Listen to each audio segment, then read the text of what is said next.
Well, I guess it was just a matter of time before this video was going to be made. I remember a while back someone in the comments had suggested I make a video about waifus. At the time I was like, what the hell is a waifu? I mean, I hear the term being used every now and then, but I never actually knew what it meant. Now, from my understanding, it's a fictional female character from any non-live action visual media, usually in anime, manga, or video games that a person is attracted to. Does that sound about right? Let me know in the comments. Now, I can't just make any kind of top 10 waifu list. That would be way too easy. And since this is a Vita related channel, how about we limit the selection to waifus to only those found in PS Vita games? How does that sound?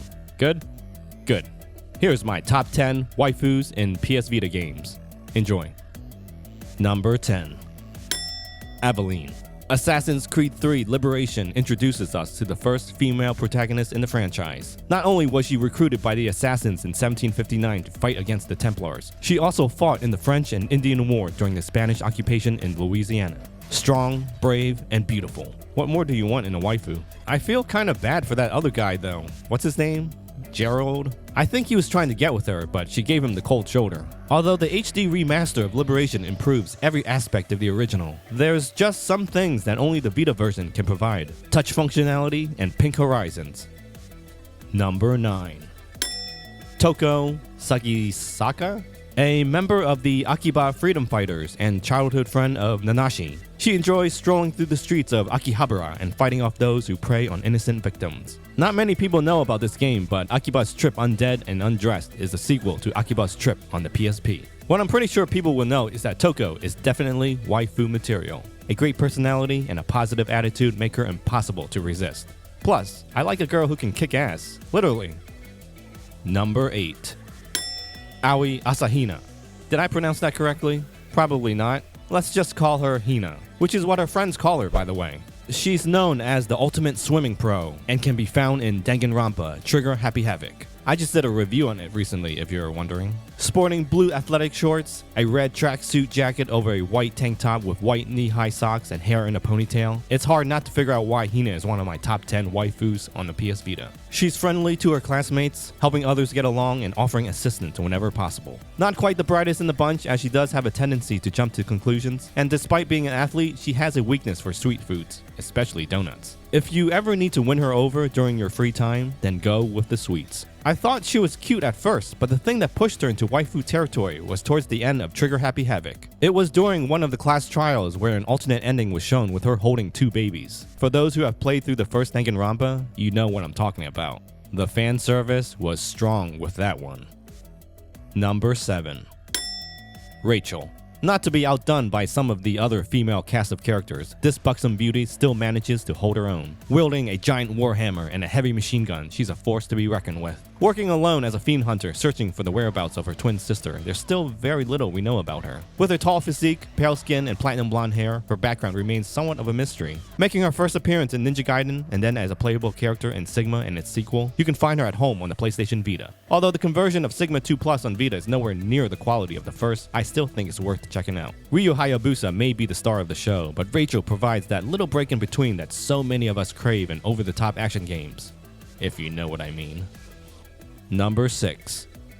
Batilla. Belonging to a group of fairies called the Nymphs, these thick flying beauties have long been responsible for the creation of Rayman.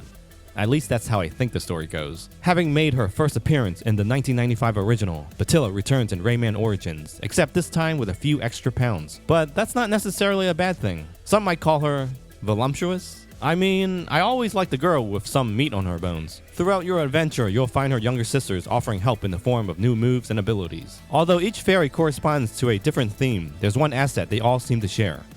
Intelligence. That's right. What did you think I was gonna say? You know, it's kind of funny, I had no idea who the nymphs were until I actually googled it. It's a shame that they're not used that often in the game. I mean, it'd be cool if you actually got to play as one of them. Maybe have a level where you're able to shoot and fly things out of the sky, perhaps? Does anyone know if the nymphs were in Rayman Legends? I can't seem to remember for some reason. Number 5. Eva. Or is it Ava? I don't remember. Posing as a KGB agent, she fought alongside Naked Snake during Operation Snake Eater in Metal Gear Solid 3. She also enjoys shooting guns, riding motorcycles, and long walks on the beach. Alright, I made that last one up, but who doesn't like a girl who knows how to ride a motorcycle? Not only is she blonde and beautiful, if you can believe that's her natural hair color, she also has a high tolerance for pain. I wouldn't get too attached to her though, as she does have a tendency to run off for long periods at a time. Where did she go anyway? Still, I'm more than willing to overlook that fact simply for her amazing eyes. There's a cool feature in Metal Gear Solid HD Collection where you can get a closer look by zooming in with the front touchscreen. Of course, like the academic that I am, I'm always testing out this feature for educational purposes. Number 4. Beatrice. I'm not even gonna attempt the last name. I feel like up to this point there's one character trait that all my waifus have in common. It's the ability to kick ass. Beatrice is no exception. She's tough, even if she does give off that damsel in distress kind of vibe. A resident of On High who secretly became a sinner while searching for her father. Beatrice now fights alongside you as you try to reduce your sentence in Freedom Wars. FYI, it's only $5 at GameStop, so if you're interested in picking up a copy, then now's the time to do it. It's been a while since I last played the game, so I don't remember the story that well. What I do remember is the clothes Beatrice had on. There was just something about that pink outfit that caught my attention the first time I saw it. It has sort of this futuristic look, like maybe something a character from the Mega Man series would wear. With fair skin, blonde hair, golden eyes, and a fascination for machines, she's definitely the kind of girl you'd want to take home to mom. Number 3. Rise Kujikawa.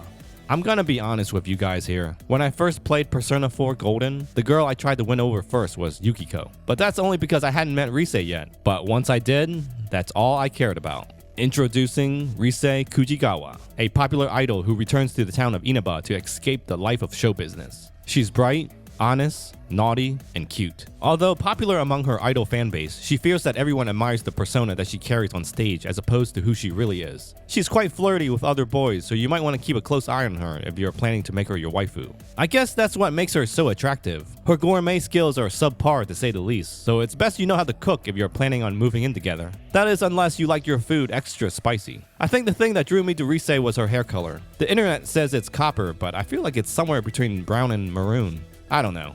What do you think? That and also the fact that she loves going to the movies. Number 2. Kasumi. Known as a popular sex symbol in video game culture, she is the face of Dead or Alive, serving as the lead character of the franchise since the original in 1996. A teenage ninja princess who ran away from home and is now hunted down by her younger half-sister, Ayane. By the way, what's up with these Japanese girls always running away from something? You ever notice that? Despite her small frame at only 5 feet 2 inches and weighing only 106 pounds, she ranks as one of the stronger characters in the game. Beyond her gleaming beauty lie a flurry of powerful kicks and lightning speed. It's also said that she has one of the best punch and kick combinations in the game as well. That I would have to agree with, since she's the main character I play as in the series. Although I do occasionally pick that other girl as well. What's her name? Kokoro? Current gen owners can see her in the recently released DOA 6, but PlayStation Vita fans can find her in Dead or Alive 5 Plus. Think of it as Dead or Alive 5 Last Round, but for the PS Vita. It's one of the best fighting game ports found on the system, and given one look, you'll wonder, had the console lasted longer, would we be seeing a DOA 6 port on the Vita as well? Number 1. YUNA. In my humble opinion, the definitive waifu on the PlayStation Vita. No other waifu comes even remotely close. Alright, maybe I'm being a little biased here because she just so happens to be in one of my favorite games. Daughter of High Summoner Braska, YUNA embarks on a pilgrimage to defeat Sin and save the world of Spira. Gotta love a girl who always wants to save people. The thing that stood out to me about YUNA the first time I saw her was the fact that she had 2 different eye colors, one blue and one green. What is that called again? Heterochromia? I think they mention it briefly in X-Men First Class. Does anyone remember that movie? Being a summoner, she's the only one in Final Fantasy X that can call upon Aeons to help in battle. Whether it was the writing or the voice acting, I felt connected to YUNA the most out of all the female characters in the Final Fantasy franchise. The fact that she knew she was going to die at the end of the pilgrimage gave her character so much more depth, I think. Like everything seemed to be okay on the surface, but you knew things weren't going to end well. It's almost heartbreaking, and because of it, you sort of try to prolong finishing the game just to keep from reaching the conclusion. Strong, brave, honest, and kind. A passionate humanitarian, striving to see the good in people, and always putting others before herself. That is why she's my number 1 waifu. Plus, she's also cute. Check her out in Final Fantasy X HD Remaster for the PlayStation Vita. You won't be disappointed. Alright, another video in the books. I'm sure I forgot to mention someone on the list, because that's usually the case with these top 10 videos. But you know what? That's what you guys are here for. Let me know what I missed. Let me know what you guys agree or disagree with. Please do remember to leave a like, comment, and questions below. Check out another one of my videos if you're so inclined. Do remember to subscribe and hit that bell notification. See you in the next video. Later, guys and gals. See? I didn't forget the girls this time.